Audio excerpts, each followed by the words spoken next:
in person, but also all of the people that are here through a Zoom connection. It's really one of those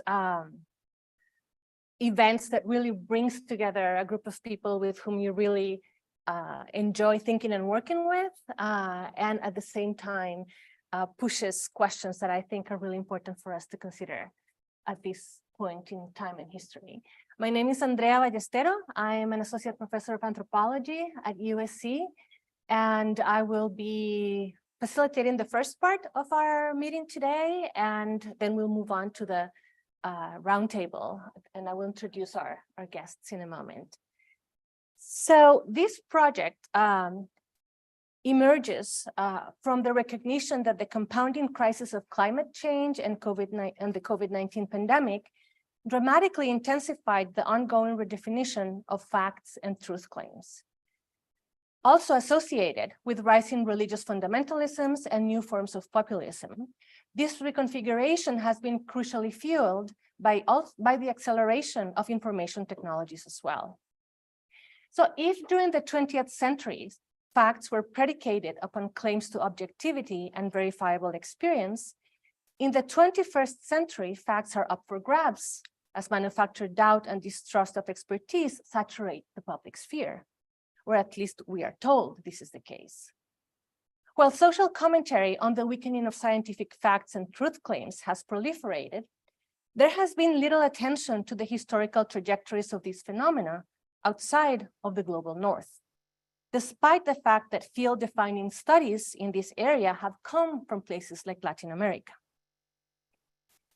When Latin America enters the picture, it is as an extreme example of something that is simmering elsewhere, or as another episode in its long history of underdevelopment, dependency, and marginality to global centers of epistemic, political, and economic power. The Future of Facts in Latin America Working Group brings together scholars from across the Americas who are critically engaging with this context, but are taking an alternative starting point to legacies of precarity and lack. What if, we ask, in order to understand the future of facts, we needed to expand studies of this information with interdisciplinary approaches that examine what is the nature of facts in a global and diverse context?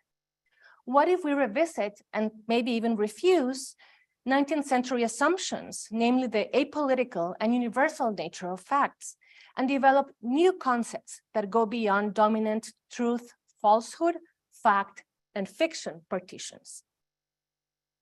And importantly, how do we do this critical work while recognizing the very material and embodied consequences of doing so? Latin America offers important and interesting ways forward. In this region, facts were never fully accepted as universal autonomous entities. Facts have always been tools for racialized nation-making and modernization, part of relations of economic dependency and means to transcend those relations, and also reflections of specific political leaders and their programs. Thus, rather than lamenting the loss of something that never completely took hold, namely the idea of stable truths, universal facts devoid of context, what if we took turbulence, instability, and abundance of truth claims as the starting point? How might that help us make sense of the future of facts in Latin America, but also, and importantly, beyond Latin America? One way to say this is, what if we paid attention to the life of facts out on the streets? This conversation has been possible thanks to the Social Science Research Council, the Divisional Dean of Social Sciences at USC, the Center for Science, Technology, and Public Life, and the Center for Latinx and Latin American Studies here at USC as well. And with this, I'm now going to pass it on to Professor Juan de Lara, and I'm going to share my microphone with him, who is the director of the Center for Latinx and Latin American Studies, who will offer some initial thoughts to get our conversation started.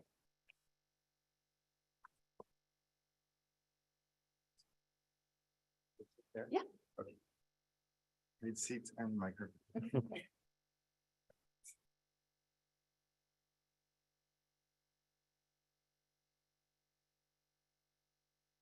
Thank you very much. Hi, everyone, and everyone on Zoom. I thought we were done with the Zoom, but I guess it's now part of our everyday life. I want to thank Professor Ballestero for inviting me and the Center for Latinx and Latin American Studies to co-sponsor this event. I'm really happy, and it's another indicator to me of all of the points of convergence in our various research projects that we are undertaking here at USC. Our center, in collaboration with the Center on Science, Technology, and Public Life, which is directed by Andy Lakoff, has organized in the past year a Mellon Sawyer seminar on precarious ecologies, science and social justice in the production of environmental knowledge. And we've been addressing many of the questions that Professor Ballestero has raised here today. Like the Future of Facts project, we too think that it's important to examine and to ask how facts and truth claims are made and circulated. In our case, we use the current ecological crisis to examine how scientific knowledge about unequal vulnerability is produced in the Americas. And I say the Americas broadly. More specifically, we have organized a series of events to investigate how marginalized and racialized communities garner and disseminate evidence of environmental harm. We have brought scientific researchers, social scientists, humanist scholars, and community advocates together to discuss some of the debates that have emerged around the authority of knowledge claims. And within environmental justice movement, this has been something that has been contested for a very long time. And the nature of the contestation is people who come from racialized communities, from poor communities, who have consistently made claims about the negative environmental repercussions of capitalist growth and development in the Americas, specifically here in the United States, and have pushed back against continued growth. And at the same time, many of those claims have been met with suspicion by the agencies that govern and are supposed to protect individuals in our society. So our conversations have been very insightful, and I invite all of you to participate in our next event titled The Emerging Extractivist Frontiers of the Green Energy Transition in the Americas, which has been organized by our great postdoctoral fellow, Eduardo Romero de Anderas, who's sitting here. And he has been organizing and will lead this event. We are convening a group of scholars from across the Americas to discuss what extractivism looks like in places like Chile and on Native American reservations and on other sites that are transitioning to green capitalist growth. This is happening on Monday, this coming Monday from 2 to 4 p.m. So I invite all of you to participate, to come to that event. And as you can see from our activities, the Center for Latinx and Latin American Studies is committed to interdisciplinary and transnational collaboration. We are trying to do away with the old epistemic boundaries that have separated area studies in which Latin American studies have been placed and ethnic studies in which Latina and Latino studies have been placed. And we are talking about the Americas as a hemispheric enterprise. And so we are committed as a center to interdisciplinary and transnational collaboration that advances economic, social, and political well-being for all peoples in the Americas. By connecting with different academic, legal, medical, financial, and social partners, the center aims to provide a platform for teaching and learning that cultivates collaboration. We are also committed to engaging in hemispheric approaches that recognize and promote the diversity of Latinidad across the Americas. So with that, I was said, be brief and concise. I look forward to the conversation today. Thanks again for the invitation, Professor Ballestero. And I think, Andy, you're next. Okay. Thank you. Well, thank you, Andrea and Juan. It's really great to have another event along with the Precarious Ecologies series that brings together the Center on Science, Technology, and Public Life with the Center for Latinx and Latin American Studies. I want to first congratulate the co-organizers of this project, both for its originality and its timeliness, as well as the really exciting group of scholars that you've brought together here. And I'm very much looking forward to reading all of the contributions, and I've had a chance to preview a few of them. They're really exceptional. So to kick off the roundtable, I'm first going to pose a few questions for the panelists, and then we'll have some time afterwards for questions from the audience, including online, right? And so please keep in mind questions you may have as we begin. Let me begin with a first question. This is for all of our panelists here. The most recent self-description that I read of the project contains a wonderful slogan: Los hechos nunca andan solos. Facts never travel alone. And one of the suggestions that the collection makes is that we can see facts as having a distinctive political and epistemic trajectory in Latin America.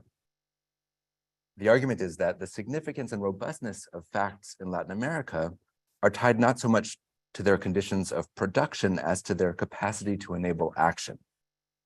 So let me begin by asking each of our panelists just to say a little bit about what facts do, how they enable action in each of your papers. Gabriela, maybe we can start with you. Thank you so much, Andy, and thank you for that really wonderful question.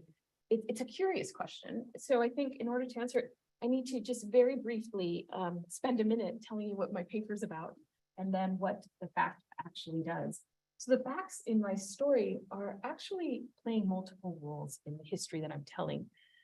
But let me begin with a brief description. I'm examining the use of fertilizer in the 1950s in a specific space in Mexico in the Yaqui Valley.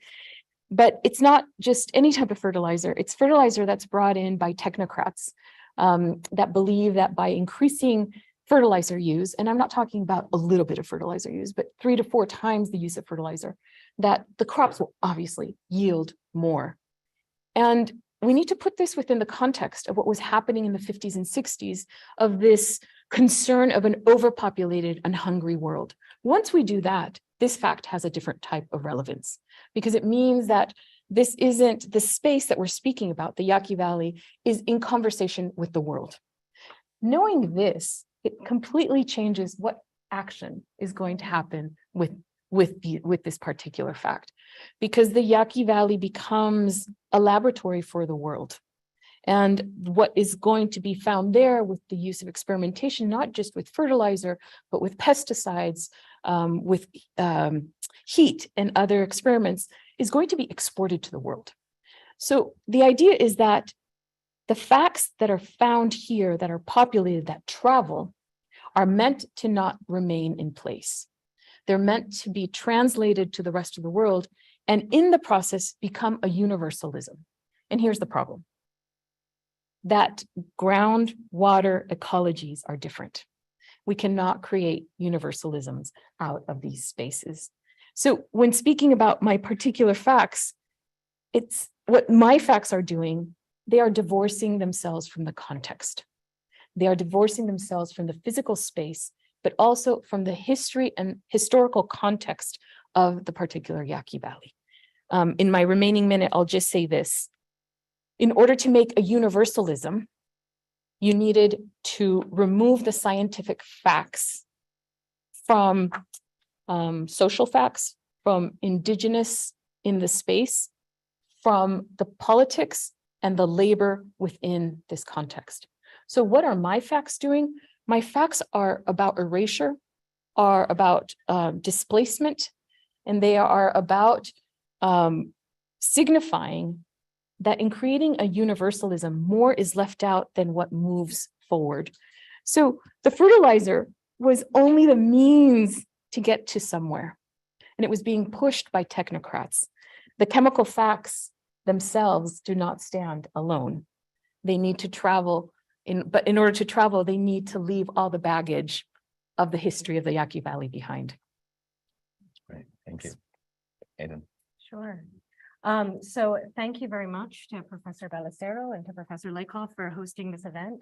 Like Gabriela, I'm going to start just by saying a few words about my paper.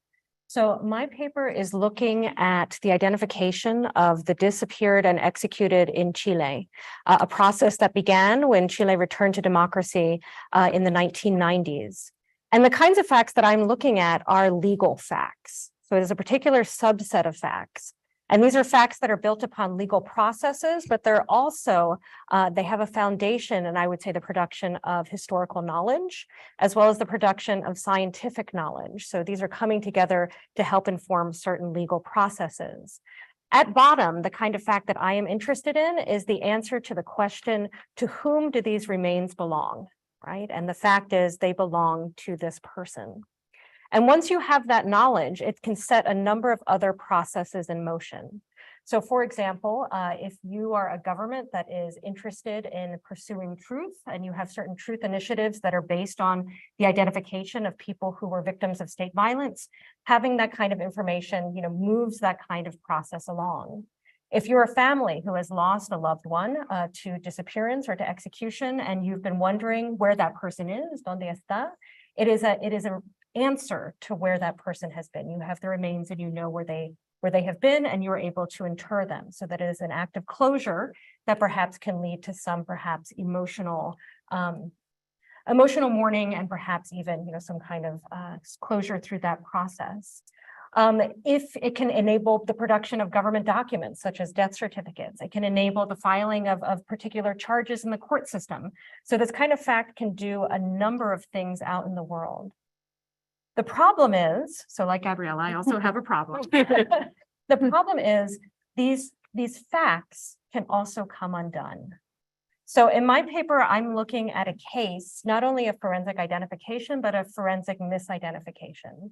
So my paper looks at a burial site that was the largest anonymous burial site used by the Pinochet dictatorship to inter the remains of victims who were victims of disappearance and execution.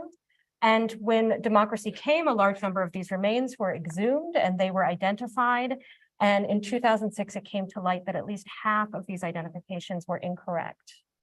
So for me, the question is not only about how do we produce legal facts, and not only what these facts do in the world, but also what happens when these facts come undone. And what does that mean for processes of truth? What does that mean for processes of repair? And what does that mean about how people relate to their state and understand the past? Thank you. Okay, I guess that leaves me. So thanks so much for these questions. And I think maybe I'll start with the general and then go to the particular of my paper, because I think one of the things we wanted to do with this sort of somewhat simplistic statement that facts do rather than are in this context was simply just to put us in a frame of mind for thinking the genealogy of facts a little bit differently than the one that we all read, sort of modest witness as it comes up through Europe, and this sort of new community which allows facts to stand on their own in that particular history of science that we know. So in my case, I'm working on the history of science in Paraguay, also in the context of kind of agrarian development, the same period that Gabriela was just talking about.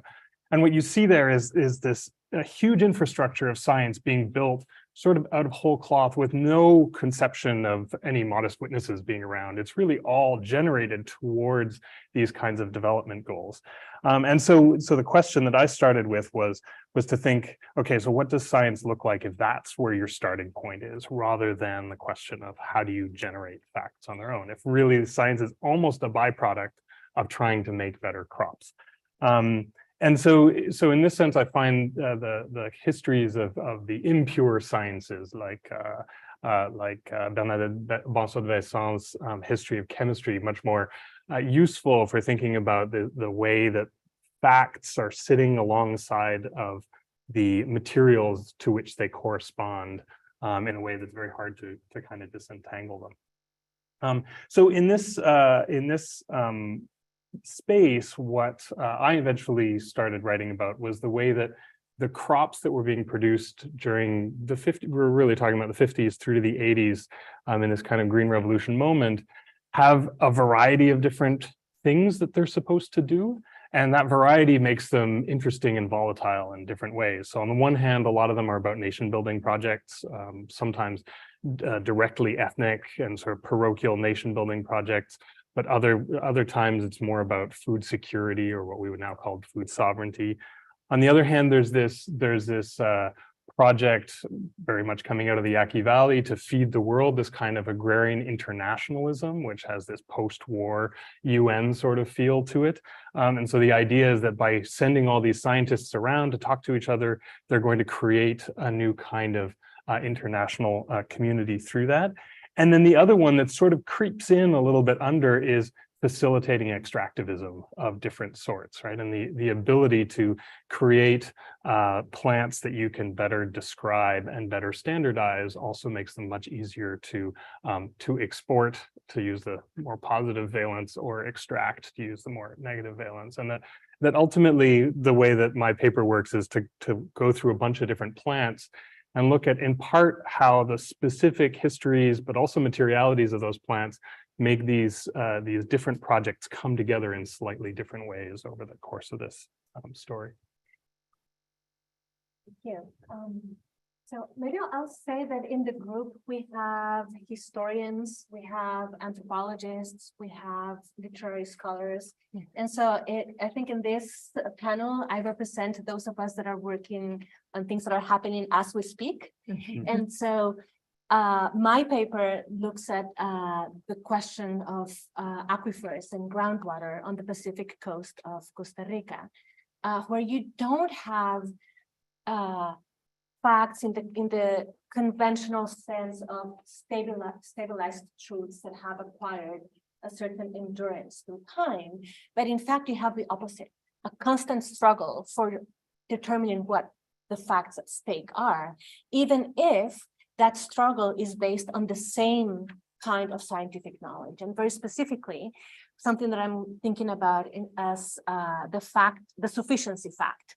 So how is it that you know that there is sufficient water for different projects of collective life? And what are the forces that are struggling to determine what this is?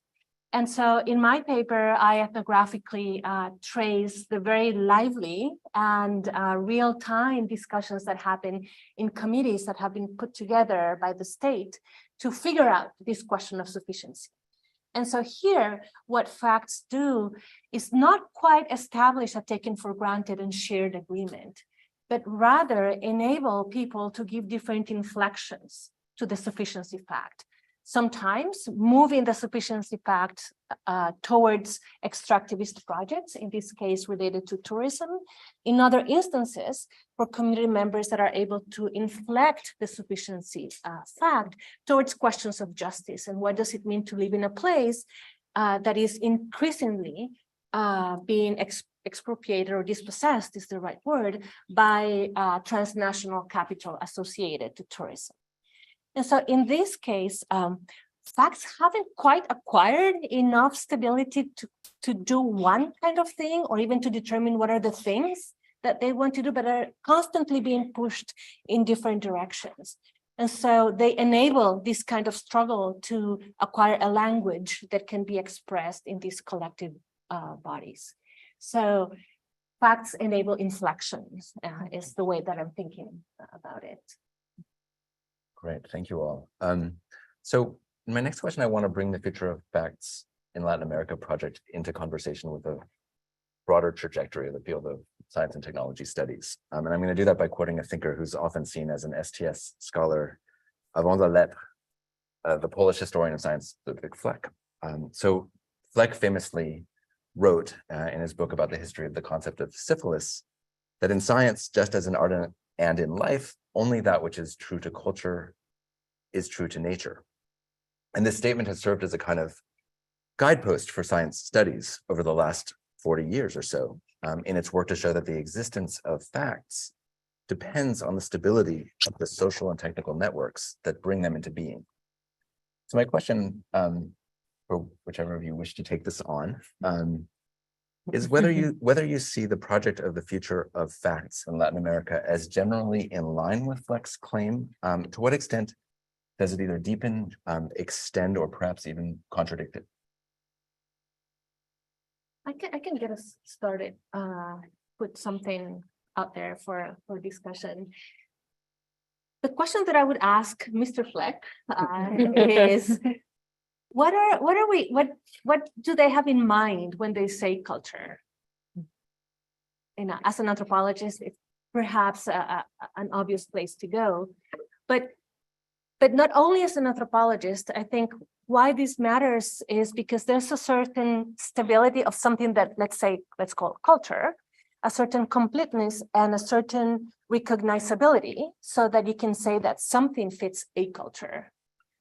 And what I think it's interesting about the moment that we're living in is that the world is refusing us as scholars and thinkers the comfort of that association.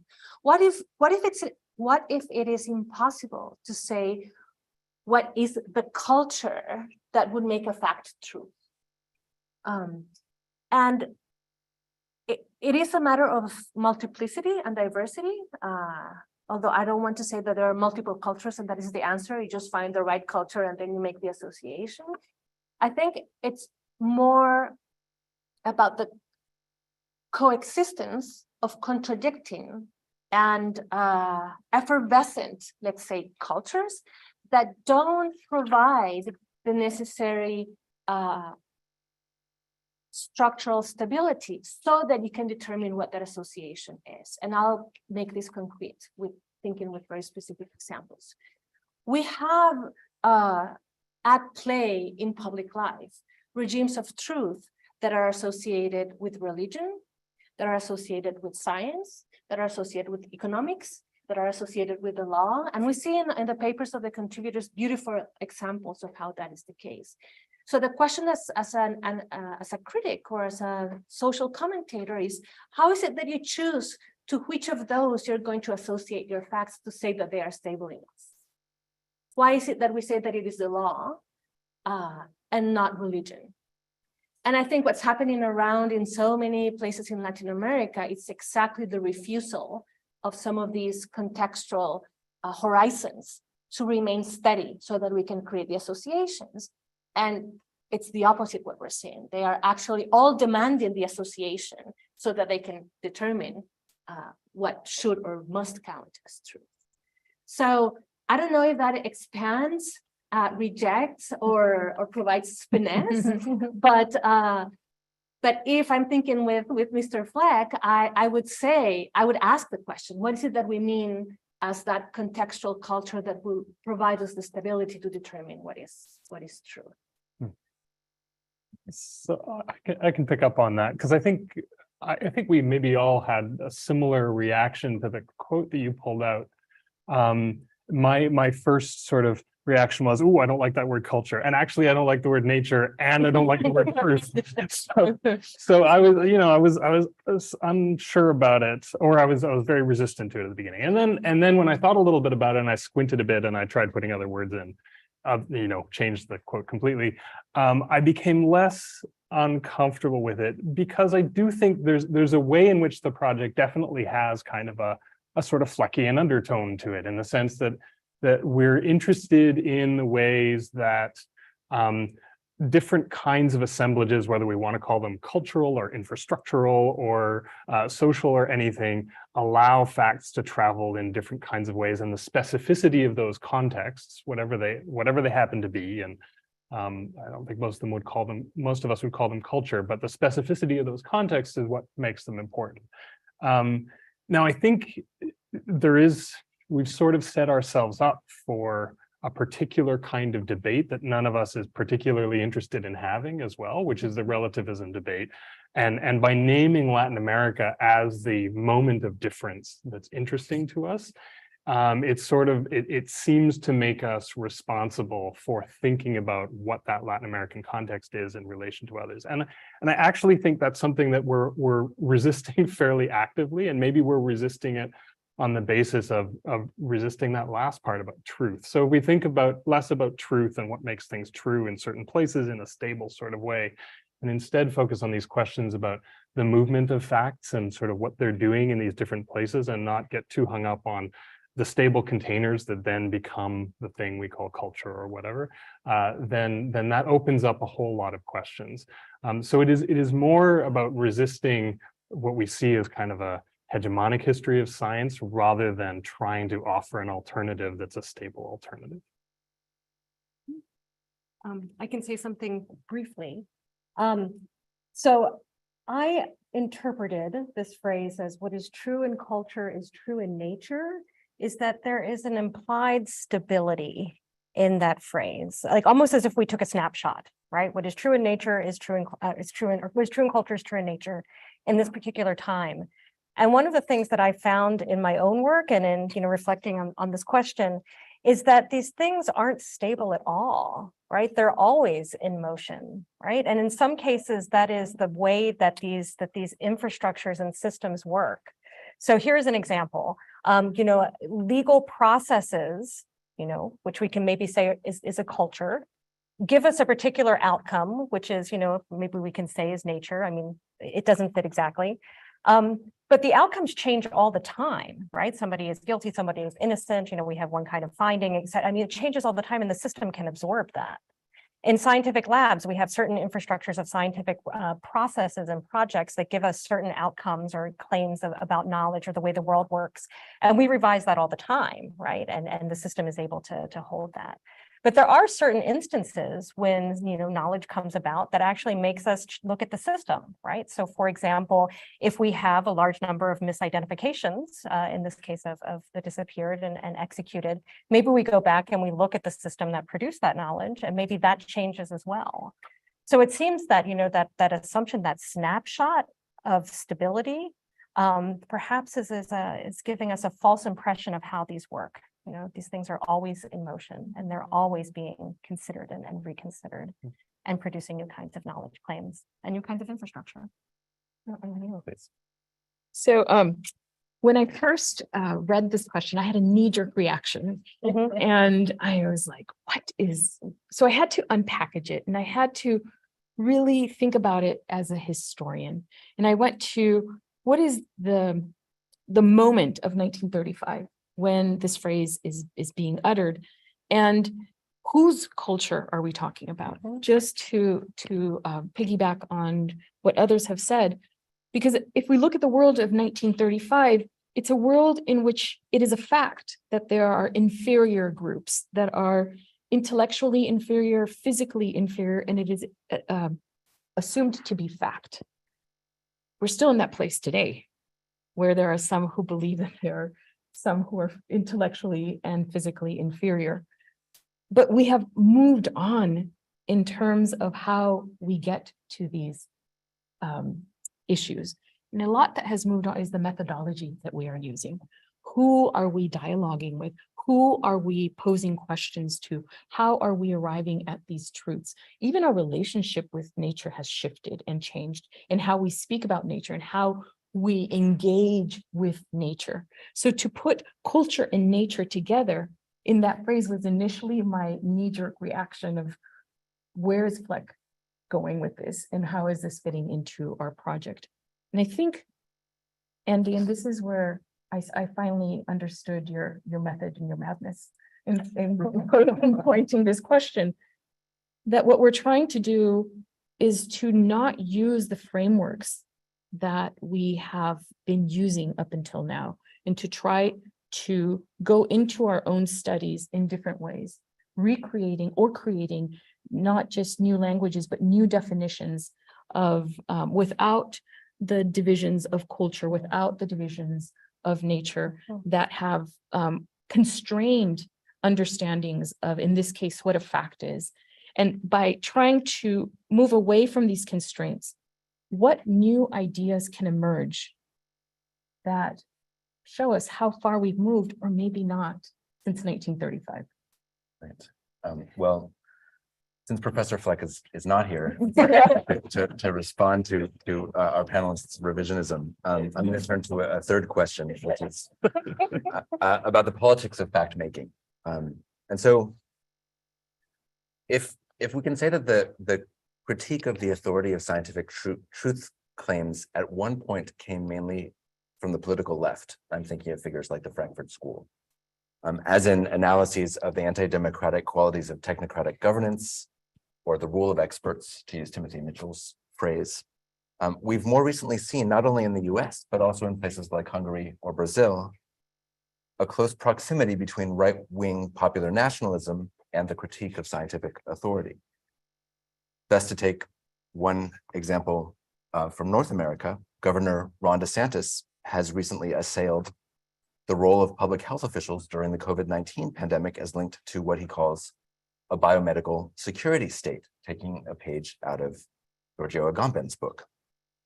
In your work in Latin America, to what extent do projects of social justice, whether linked to feminism, indigenous rights, or environmental protection, rely on stabilized truth claims, and indeed, on the authority of the scientists and technicians who make such claims? Okay, yeah. Thanks so much for that question. That's such a terrific prompt for us. And I wanted to answer that question with a specific example. I was recently in conversation with a Yaqui water activist, and he was telling me something that I had learned earlier, but it really surprised me hearing it from him, where he said that the majority of the Yaqui from his village in Bicam are not farmers. And he said, none of us farm, which is surprising because they are often described as farmers. So the fact that they are not farmers, that is one fact. But let's begin to untangle that fact to begin to examine why they are not farmers. And then we get to other very interesting facts that goes to your question of social justice. And they aren't farmers because there's a long history of disenfranchisement of land, of imperial takeover of indigenous, not just land and water, but also traditions, but most importantly, bank loans, which is another fact, that when there was a subsidized bank, a government subsidized bank, it was easier for people who held land communally to be able to get a loan. But once that bank no longer was functioning, it was very difficult for a community that sees land as a communally held object to be able to get a loan. Without bank loans, if you are a farmer, you cannot buy seeds, you cannot buy fertilizer, you cannot buy pesticides, you cannot buy the big machinery that you need to be able to compete with your neighbors who are commercial farmers. So a simple fact that the Yaqui are not farmers, when you begin to untangle that, you realize that it's not, as the commercial farmers whom I'm also spoken with, and who say that the Yaqui just are no longer interested in farming, that it's a much better life when they rent out their land to them, fact. But when you begin to peel those layers, what you see is a complicated tiered system in which it is a continuation of a violence against this community. So when you begin to think of Yaqui farmers and why they aren't farming, this is a question not about which facts travel or which fact is correct that they aren't farmers, but rather how that fact came into being. When you switch that question, then you begin to have a really interesting analysis of what it means to have injustice on the ground. And so when you talk about stabilized facts, what does that mean? If we're starting from a fact that they aren't farmers, that's a stabilized fact. But to move that, to challenge the infrastructure on which that fact is built by looking at the history of that infrastructure that has been built, then you begin to see how the Yaqui themselves cannot be farmers because of everything that surrounds them, despite the fact that they're described as not wishing to be farmers. I hope that made sense. It made sense in my mind. So, and I'll just end this by saying that you become more vulnerable to climate, to lack of water, to all these other resources, because now you must purchase everything, and it continues this cycle. So simply by beginning with something as curious as inability to get a bank loan, how that fact then transforms into something else. So it's these small details that I think are worth looking at when you're talking about social justice on the ground. So the question is, to what extent projects of social justice rely on stable truth claims? And in my paper, they are fundamental. Like in searching for a stable truth claim is the whole, in many ways, it's the reason for why this work is being done. So for example, in the case of disappearances and executions, It is a highly uncertain area. It is an area where the military has actively worked to hide what has taken place. It is an area where families for decades have searched and continue to search for answers about what has happened. So truth, right? Very literally, truth about what happened is the fundamental goal. So having that stable claim in that space of uncertainty is fundamental. So that is, we can say in some ways, that is the goal of what is being undertaken. At the same time, there are all these other moments where trying to establish stable facts about the past go into this larger process of searching for truth.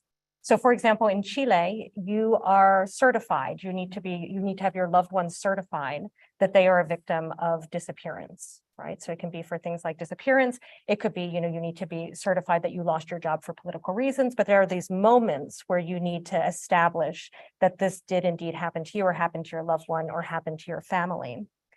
So having those stable truth claims or being able to say that you can make a claim to that plays a very important role in this process. At the same time, I think what my paper also gets at is what happens when these stable claims come apart.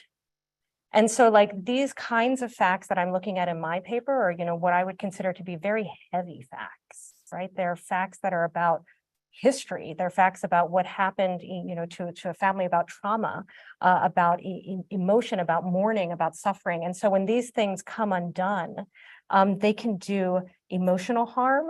They can affect the relationship between the state and the citizenry. It can be a loss of faith in the state. It can be a loss of faith in science. It can, in some instances, it can delegitimize accounts of the past. So people have been working to prove that these things did happen. All of a sudden, that can be cast into doubt. So in this particular context, being able to make those sort of stable claims, it's very important, and it's much of what the work is about. So yeah, I will pass it on.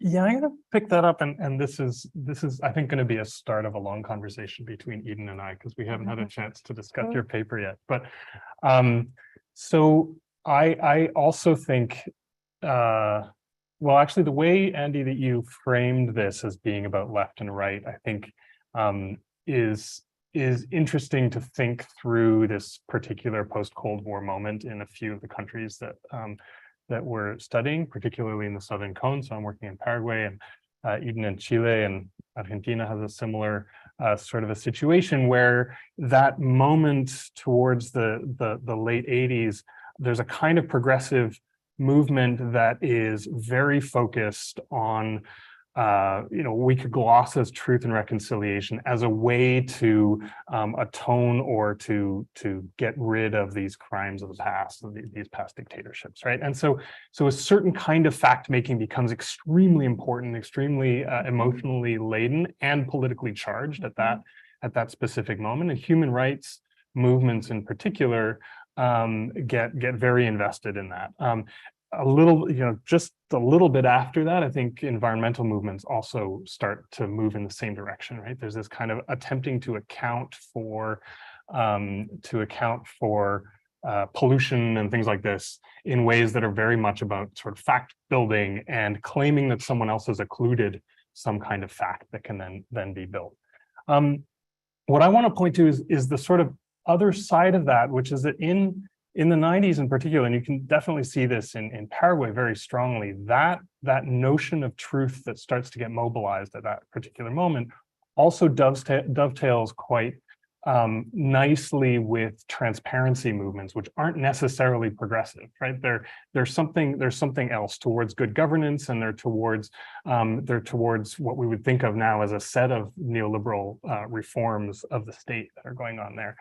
And so I think while on the one hand, you have a version of fact making that propels a lot of these progressive movements that is very important, there's another way in which some of these movements get very caught up in simply trying to create facts as though the creation of the facts is the good in itself.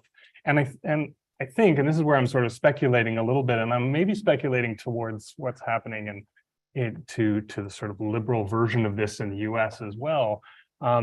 If you end up being only on the side of facts, it's sort of a vulnerable political position to be in when your adversary decides that that's not what they care about anymore. And so you can get sort of caught up in this movement of constantly trying to produce facts where someone else is doing something much more Manichaean behind your back. And you can, I think the way that some of these progressive movements lost power in countries in Latin America, and of course there's waves of this and so on, but sometimes you can see this as being about focusing way too much on producing the next report or getting even more accurate pollution data, when really what you ought to be doing is trying to, you know, close down the factories or whatever. Thank you.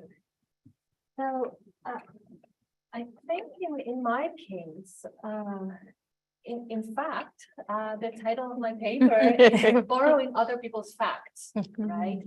Because it is precisely, I'm really interested in this kind of relationship with facts that doesn't presume that what you need to get out of them is this stable, enduring truth claim to what the world is.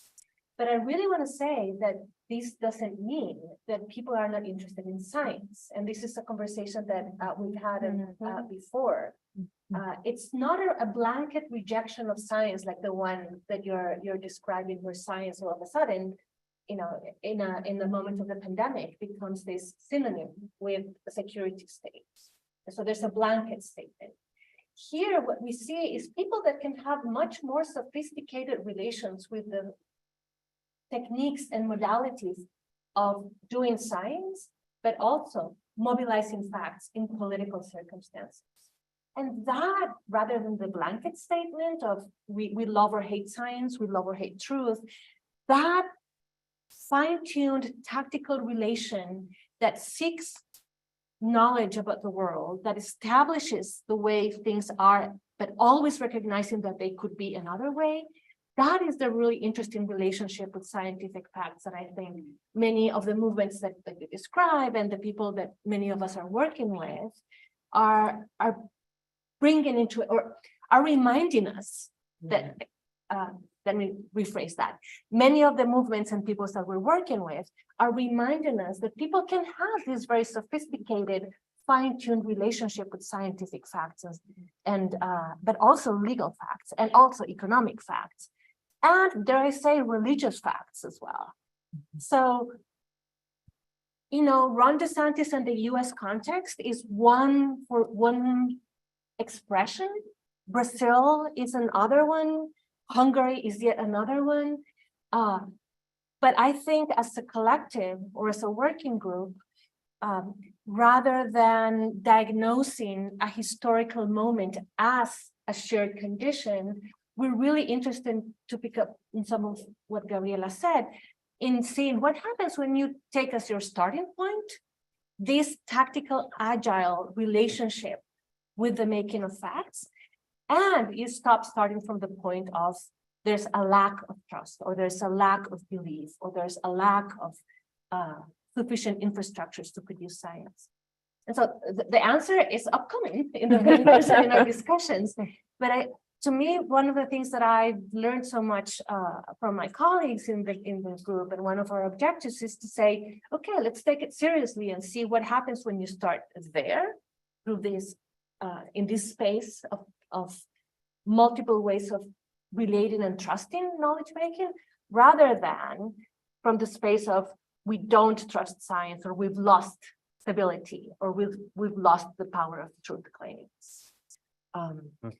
So yeah, let's get into the nitty-gritty of the tactical, sophisticated relations that people can have with their facts, and how they can also borrow each other's facts. Great, thank you all. I want to ask one last question that builds a bit on this last exchange, especially Craig and Andrea's comments. But then I want to open things up to the audience, and we can have a much bigger conversation, both online and in person.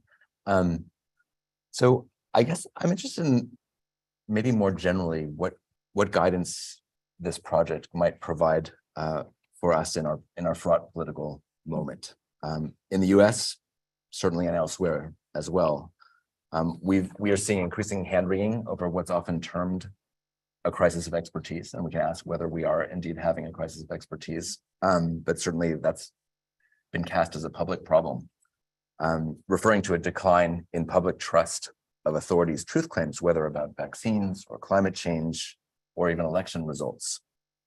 So I'm curious to hear to what extent the study of the future of facts in Latin America might shed light on these widespread contemporary anxieties about the stability and authority of facts. Anybody wants to jump in? Maybe I'll take that because I wanted to follow up on what Andrea was just saying. So there was this moment when we first started hearing this kind of anxiety that in North America was very much centered around the 2016 election, and a whole new sort of language for talking about this like crisis was emerging here. And it was really interesting hearing how that was being heard in places like Paraguay. So one of the this is a place where very few people would ever claim that there was trust in expertise, and certainly not trust in government, right? And so you know, there's all these easy jokes down there about like, oh, this is Paraguay's moment to shine because we've known what this is like all the time, right? Like Trump feels like a very Paraguayan figure in a lot of ways, but in a way that also felt like a much more mature position to take on what knowledge is and the power of knowledge than what was happening here, where everyone was suddenly, oh no, it's like the rug's been pulled out of something, rather than saying, no, this is just another flavor of power that's coming in that sort of speaks in a slightly different voice, but that has things about it that work and things about it that don't work as well. So I'm certainly not trying to make an argument that it's good or easy to live in a country where everyone always assumes that everyone in power is always corrupt, because that has its own thing. But there is a way in which you can roll with instability in fact, and I think ultimately become, as Andrea was saying, much more nimble with the idea of like how knowledge moves, and sort of skeptical about trusting things too easily, and at the same time having skills about searching out different kinds of information as well in order to do this. So I feel like there's a way in the North American context where you have this sort of Fox News versus NPR thing where suddenly everything just goes in completely different directions and everyone trusts only one thing.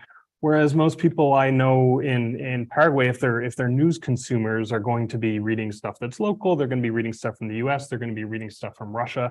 They're sometimes be reading stuff from China, right? And then there's this kind of, there's a building of the world that happens there that feels a lot more subtle than what's going on here in some ways. So, and I guess the other thing is to think about what that means from a perspective or a place where you always are told and consider yourselves marginal to this kind of crisis. There's this sort of like palace intrigue going on in the US, which is interesting, but it's not necessarily it's not necessarily something that you have to get caught up with in these ways, whereas the insularity of living in the palace is part of what kind of derives the crisis feel of what's going on. So I do think in that sense there's something really useful about stepping outside of the place where the crisis feels most acute and looking back at it and saying, there's, you know, this is just another maybe this is just another brand of imperialism that speaks a little bit differently than the last brand of imperialism that came up. I can just very quickly add, not to diminish the fact that certain information technologies and certain ways of communicating with each other have intensified some of these things. So I just wanted to say that, because it's not that we're not recognizing that the embodied consequences of these are, in the case of the pandemic, people dying. Hosanna's work has made patently clear. But that, so putting that in the context of a longer trajectory that has been this trajectory of instability and this requirement of to deal with things, with what is truth in in a very complicated way. Yeah, so just wanted to footnote that we are recognizing what information technologies have done, and we are recognizing the fact that in this new flavor, there are embodied consequences for particular groups of people in Latin America. That's part of the conversation that we're having as well. Mm-hmm. Yeah, I wanted to pick up on something that you said, Andrea, but also something your last phrases, Craig, where you're talking about the need to step outside of the chaos.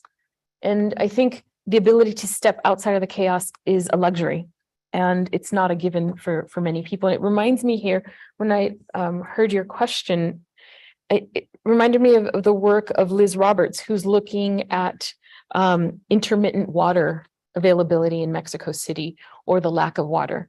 And by studying this over the course of years, and she's looking at 6 families, you get a very interesting picture of what it means to have intermittent water availability, but also that in our future, we might all be living in this situation in which when we turn on a faucet, water is not going to come out, or it will only be limited to a certain amount of hours, which makes the experts those who are currently in this moment of chaos.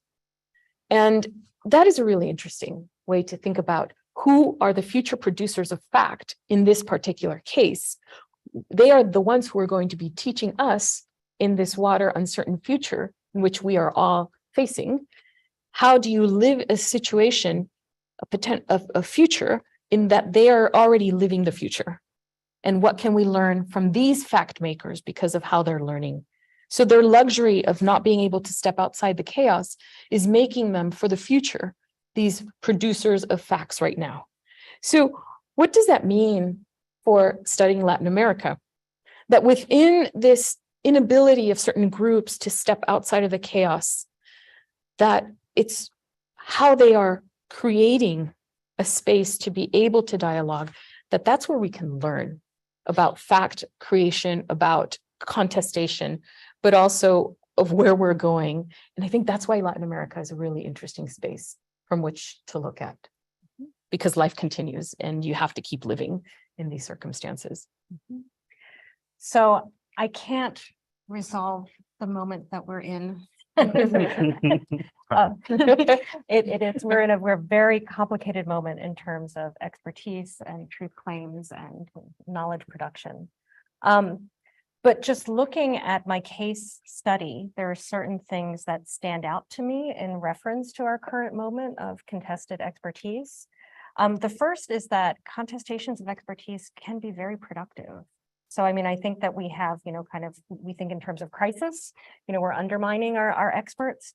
But sometimes when they're, as we know this very well in STS, when different forms of knowledge push back against knowledge that is scientific or coming from one part of the world, it can result very productively in making alternative claims. In this case, pointing to potential errors in identification that then push for further investigation. And then we have, a better truth claim that comes out of it as a result. So, pushing back against expertise can be very productive. The other thing is that when expertise or claims of expertise, come when they're challenged and they start to fall apart, that we can look elsewhere on how to reconfigure them. So in the case of the Chilean misidentifications, once the misidentifications came to light, it turned out that, future identification work with DNA testing wouldn't be done in Chile, it would be done outside of Chile. Now that is, perhaps a controversial decision, but it is a decision that resulted from making sure that the knowledge that was being produced, the scientific knowledge, would be deemed legitimate by the family members. And, therefore was coming from a different place that had different qualifications of expertise, et cetera. So just thinking about how we might configure and reconfigure the ways that we look for expertise and ways that legitimate knowledge claims for particular communities that we find are important to these conversations. So that was the other thing that I wanted to point out. I also think that this case is really interesting as we're thinking about thinking inside the chaos or thinking outside the chaos, the scientists who were doing this work were working with knowledge and knowledge claims and I'll say data that was changing all the time. Like they were learning about, possible errors, omissions, contradictions in the information that they were using to make these decisions. I mean, it was coming to light as they were doing the work, and information continues to come to light. So seeing how people try to make decisions and try to work through those kinds of landscapes that continue to be filled with uncertainty, I think also is productive. Terrific. Well, we have on the table, I think, a great set of initial provocations about the politics and epistemology of fact making in Latin America and elsewhere. I want to open it up now. We have a number of other contributors to the volume here with us in the room, as well as others who've been listening in here and online. And so any comments or questions you have for the panelists? So this is a question for y'all, but maybe more of a discussion point to raise. One of the things I've been struck by in reading the papers that I've read so far, or there's two things.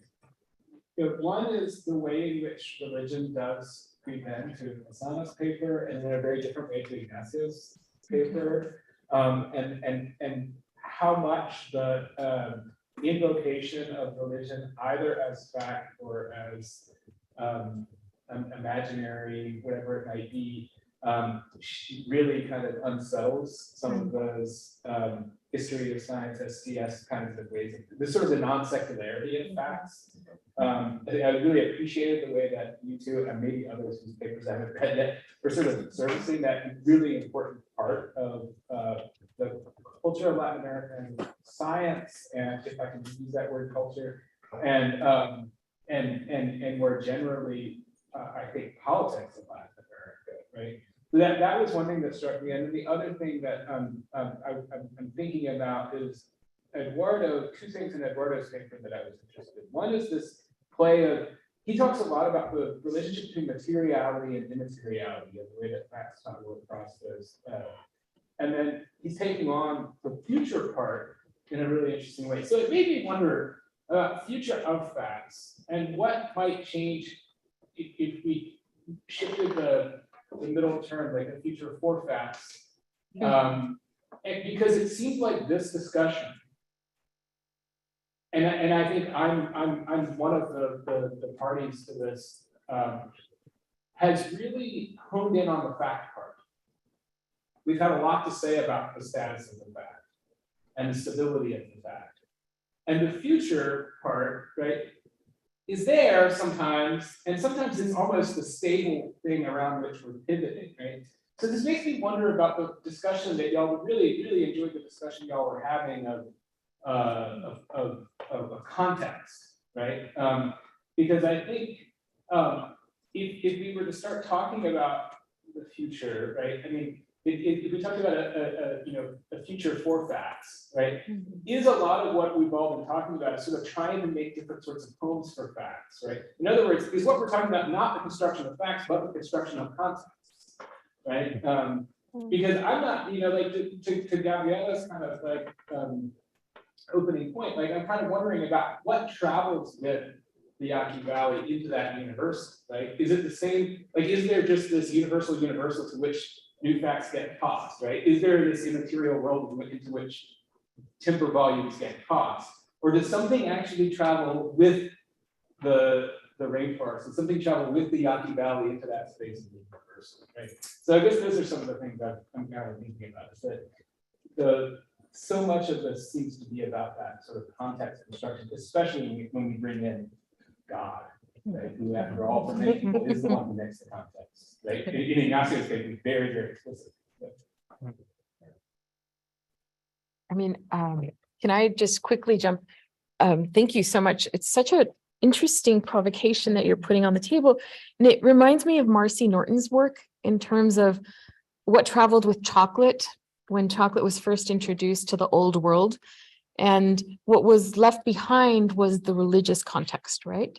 It was, how can we, out of the bean, how can we make this ritual ceremony of drinking that was so essential to the beverage take that without, how will that travel to Europe? And in some ways, you can't take out the rainforest, in your case, or the Yaqui Valley out of these objects that are traveling, because they're not going to make, at least in my case, they're not going to make it in new spaces, because you can't replicate. And it's a question of replicating science and replicating space, right? This notion of, can you perfect a seed to the point that you think that it can be adaptable, which it was not, which it was faulty science. But then what travels with the seed? And what's traveling with the seed is generations of other seeds, all this knowledge, all of this context that doesn't physically makes it, it's not known in its new space, but it has traveled with it. In the chapter 4 of the book manuscript, which deals with what travels with these objects, I tried to untangle what exactly is it? Can we say that these still were Mexican seeds when they're planted in Indian fields? And if we call it that, then what remains Mexican of this seed in a new context, in literally a new ground? And if it's not, then what was lost? And where was it lost? Thanks, Alex. Anybody else want to respond to Alex? Well, can I add something to that? Yeah. Because we're writing in such a similar space, and I do feel like that particular example. So the seeds getting developed in Mexico and then getting sent to India and Pakistan and Paraguay and all these other places, devoid of context. Part of that. Part of what's happening is precisely a particular vision of the future that is underwriting the decontextualization, right? And that's where the universal is residing. It's residing as a promise to feed the world. And in that promise to feed the world, it's promising a particular kind of future where the context ceases to matter. And therefore, you don't transport all that stuff. But you could very easily imagine a whole way of doing agrarian science which promised something else, promised diversity, promised a communication, promised something else, where you would have different things going along with it. So for me, and I'm going to have to think a lot with this future for facts business, but the future of the fact is precisely in these kinds of utopian imaginaries that follow along the project itself, which is part of what the fact's doing, right? Is a whole bunch of imaginaries, and those are deciding what travels with them. Thank you. And okay, great. And then Juan after that. Yeah, go ahead. This is quick. I think that thank you for the roundtable and the concept. It's been very, very provocative. I think that one of this is going back to what Andrea was saying, I think that we need to be very specific about what we're trying to do. Students of science have been talking about these. Of the nature of how things get entangled or not, things get, as how people say, either sticky or not, for generations. Right? So, what is particular about what we're doing? I think that this is one thing we're kind of trying to define and trying to grapple with it. And I think you're very right in pointing out that what is Latin American politics?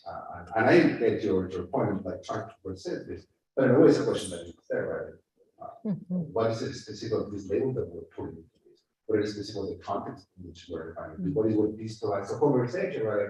For instance, what you were saying about cities is something that it sounds like you're saying again, I think of how in terms of technical practice. So medicine is coming from, for instance, Sumatra into the Netherlands.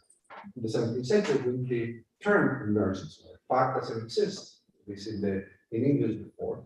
In the Western understand. So we also know, as we know for a while, that facts, we understand the trend to be associated with politics, it's associated with the emergence of the modern state. Right? Knowledge is different.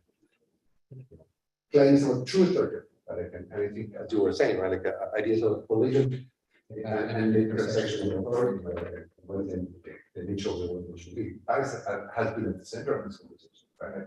So I think that is also something that's particularly new, right? So I think that the question is going back to what we were saying, what is about this context in which we live in, we have been examining, and each are saying about like, in trying to reject the universality, you're all coming back to these specific places, right, that you were saying, right, but you're Latin American in nature, right? So why is it that we go back there? I think there is something very interesting, very fruitful. Go back to Paraguay, I love that example, like, yeah, the Paraguay, what I mean is like, yeah, Eagles, we have to deal with this generation, like, or that conflict of water in Costa Rica. What I say about it, and I think there are powerful answers to that, but I think we need to embrace that problem and try to walk away from it. And I'm going to be very specific about what is we're talking. Talking about true claims of truth, talking about knowledge, talking about authority. It's different to talk about something that is very specific about the modern state as it emerges, modern politics, and the relationship with the technoscientific state to use facts. That's it. Thank you for that. Maybe it's just my training as a geographer. I happen to think specificity is really important. And I think to me, like, so much of the conversation today was dealing, it seems so abstract here and intentionally so, maybe. But to me, it's like I hear Gabriela talk about the Yaqui Valley and I'm, wow, what was going on? And then you think about the Porfiriato period, you think about the ejidos, you think about the way that Yaquis interact and think about nature. Did anybody ask them that if they wanted to feed the world? Right? And it's like all of these kinds of racial colonial undertones that are there that are absolutely central to the way that we think about facts and nature. I don't know how you can escape that sort of that Latin American history of the Yaqui Valley in that context.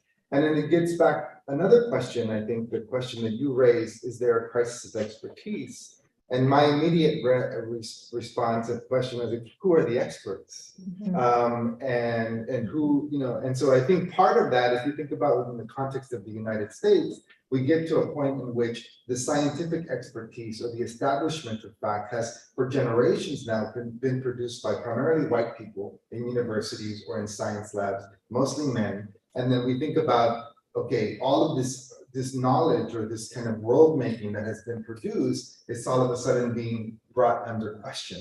And it happens also in the context of where you start to see people of color and women start to take positions in academic circles. And then there's like an attack on the university system and on tenure and on various, you know, world-making body that allowed us to think about and construct a whole basis of facts, right?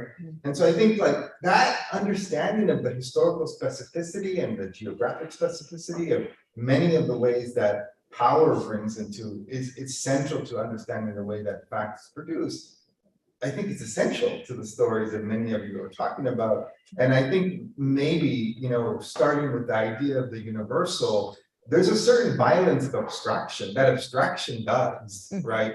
To negate that context. And I think this idea of the universal seed that can be, or in your sense, the chocolate, right? The cacao that can be transported as an abstract object misses and erases the context that allowed that thing to become what we know as chocolate in the Latin American context, right? And so then it becomes a totally different object. And we can think about it. So I think like that notion about historical specificity and geography, it's just such a central part of it. Also questioning and challenging the very foundation of universal truth. I mean, I was struck by, I think it was you, Gabriela, who talked about who are the future producers of knowledge.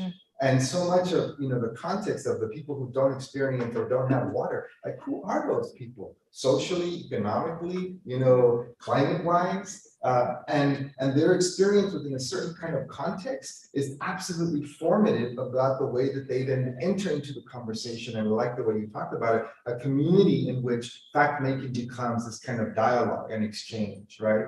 And now we're listening to people who actually, you know, what I heard is listen to people who are going through these experiences, much in the way that I talked about earlier, environmental justice movement. It's listen to the people who are dying and being poisoned, right?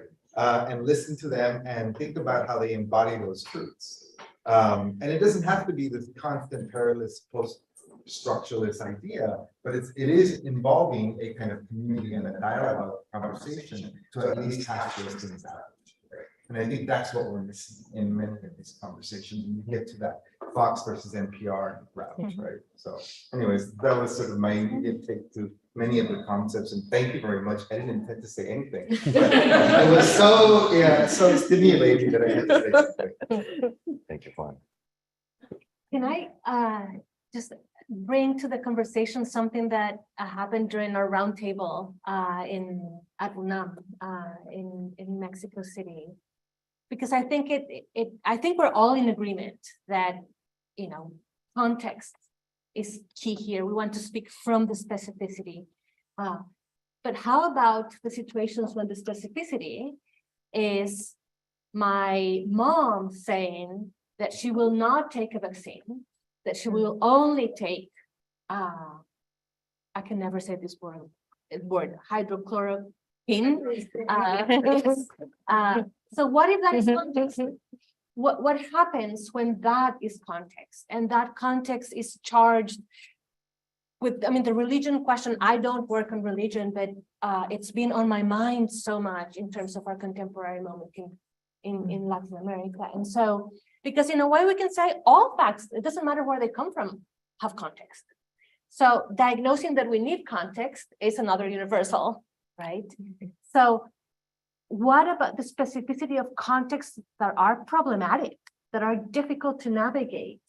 How is it that we can build ideas of a future for facts when that is part of the picture, not only the context that we have, or at least some of us have become, some of us that are, that do what we might call critical thinking, the context that it's obviously the one that should be there, those communities that have been affected by many of these forms of knowledge and that have been excluded and oppressed and physically harmed.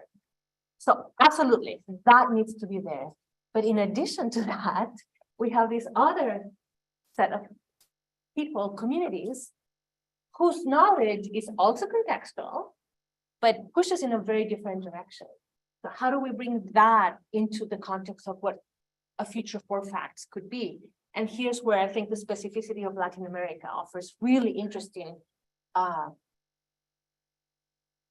settings to think this through, not as abstract general observations or diagnoses, but from the specific tactics and orientations that people use to navigate these situations.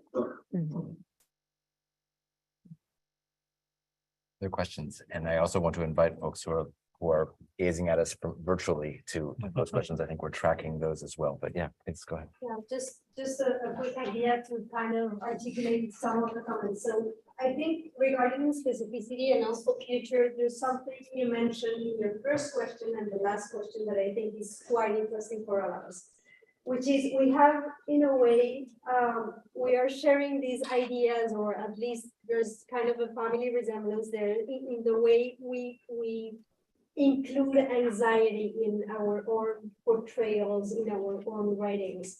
And there's something to say about how anxiety brings action. So again, your last question with your first question.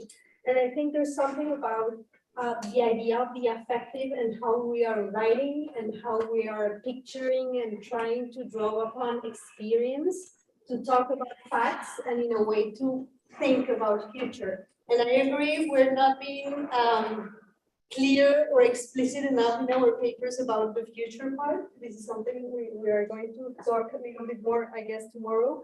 But there's something about putting together facts and affect always, and how this affective way of thinking and how facts, no one solos is precisely because of this kind of affective embeddedness.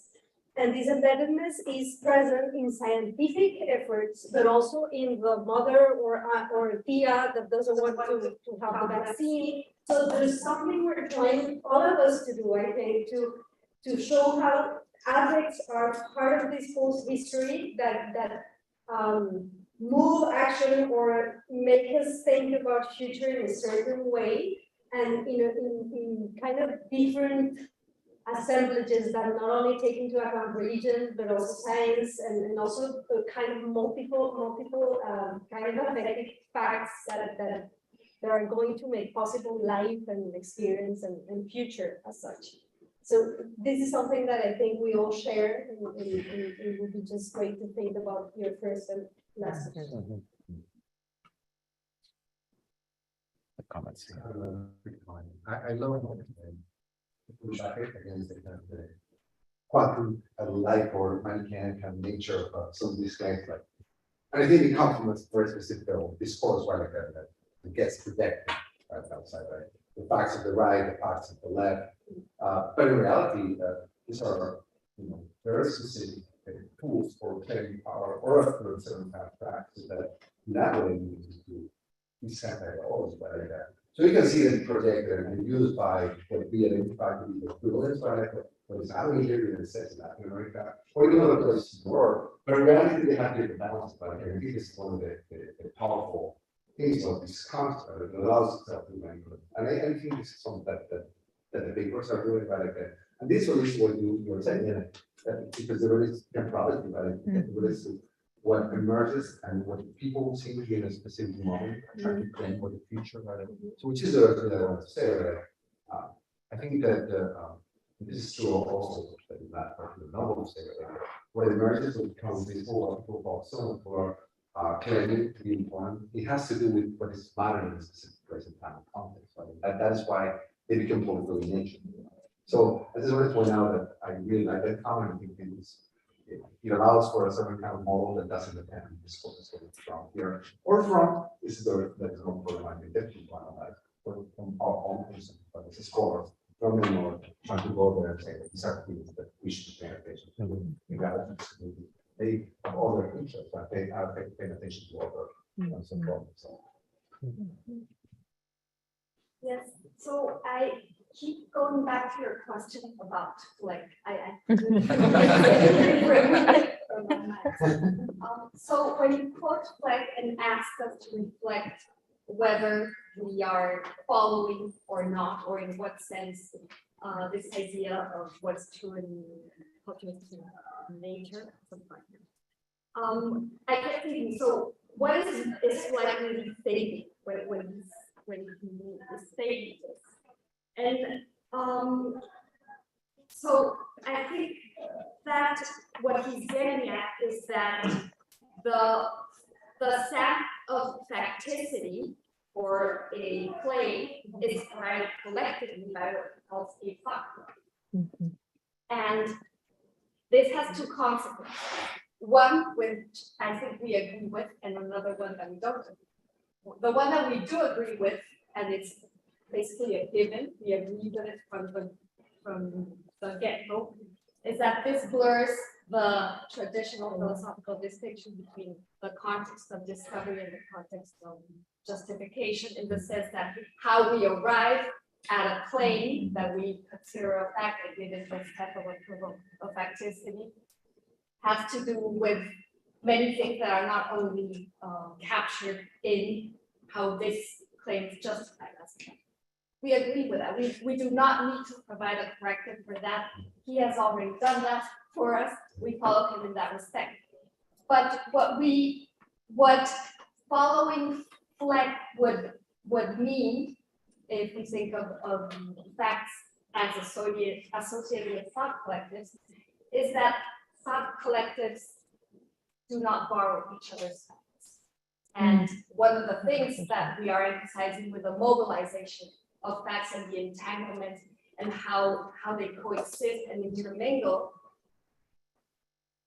would require that thought collectives, if we follow these Fleckian terms, would actually need to be exchanging facts or recognizing each other's facts. And I think that would be a point of intervention or expansion of Fleckian thought in that sense. Yeah, thank you. I mean, I've been thinking as I've been hearing the conversation about the relationship between the Fleck quote and the facts don't travel on their own quote, because the question is what is traveling with the facts? And I think that there's a generous reading of our dear friend Professor Fleck, which, that he's interested in what travels with facts, and he calls that culture in 1935. We might have other names for it now, networks, assemblages, and so on. But I think that's a really helpful specification. What I propose we do now is give the panelists a chance to say, any last words in response to what we've heard from the audience, and then we can, for the time being, close the conversation. But I know you have a couple more days of exciting conversations to come. So what? Maybe anybody who wants to respond or say a last word. Or should we just move down? Yeah, Gabriela. Yeah, sure. I was just thinking about something, and I can't recall who said that there is violence in abstraction. And I think that thought for me is quite interesting, because I'm very interested in the erasures that are created when in spaces in which science is seen as the authority, but in order to become the authority, it's about displacement. So abstraction, this non-specificity, just by its very nature, calls for creating shadows.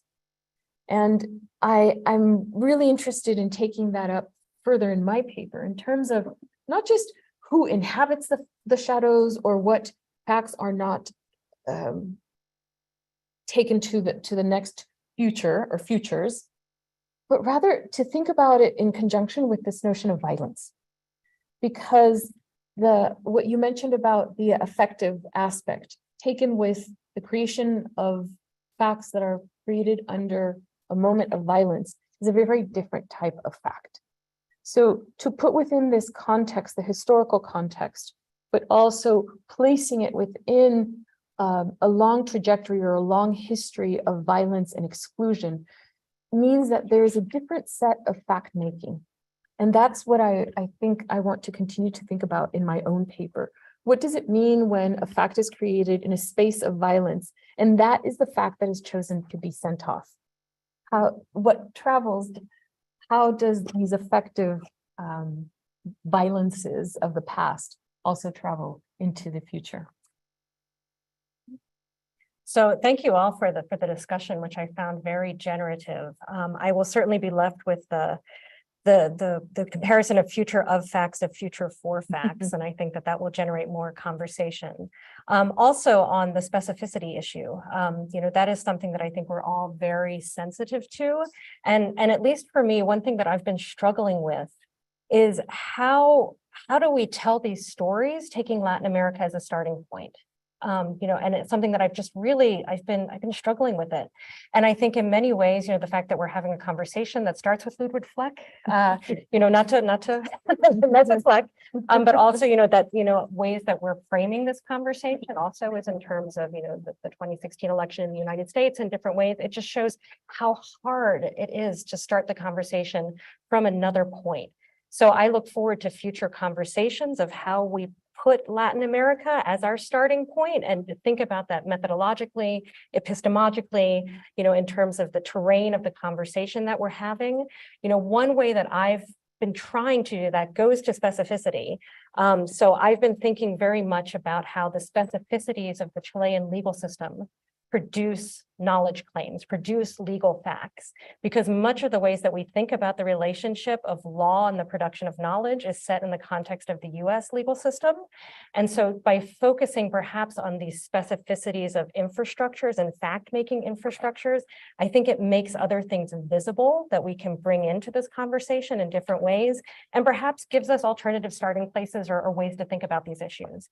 So I just want to throw that out there, and that I look forward to the conversation to come. Yeah, thanks.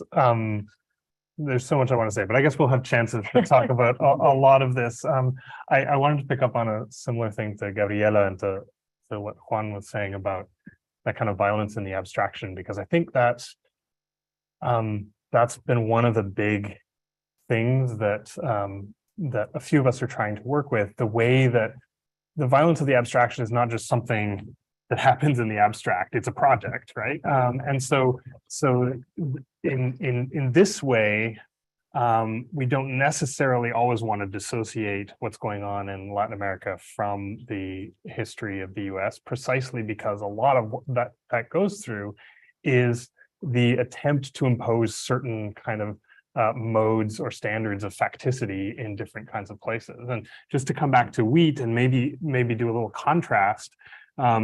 So wheat is this great historical example of a plant that people tried to abstract in this particular way. But the Green Revolution was full of people trying to abstract poroto and maíz and all these other and papas, which they were also able to do in different kinds of ways, but not quite as successfully as wheat, that they stayed sort of stuck in their contexts, and people fought for them in different kinds of ways because they had different kinds of attachments to them. And so I think it's really useful to put those kinds of projects against each other, to see the work that's being done in something like wheat or in soya, which is really about just creating this absolute abstraction that is going to not care about context, that's going to run over everything and then just become this global commodity. Whereas these other things, it doesn't really quite work. And I think that works more generally in our project. Thank you. And I'll be very brief because it's 5.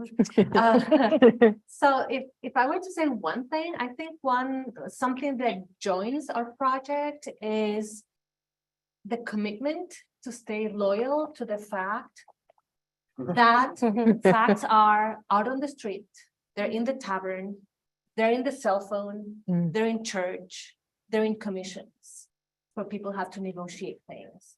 So what happens when you start there and not from your conventional sites of fact making, say scientific institutions and labs and those kinds of spaces? Not that those are not implicated, of course they are, but choosing a different starting point geographically, if you want to think about it, but also in terms of the richness of relations with facts that you find on the street, in the tavern, in church, and in your cell phone, would be something that I think brings us all together.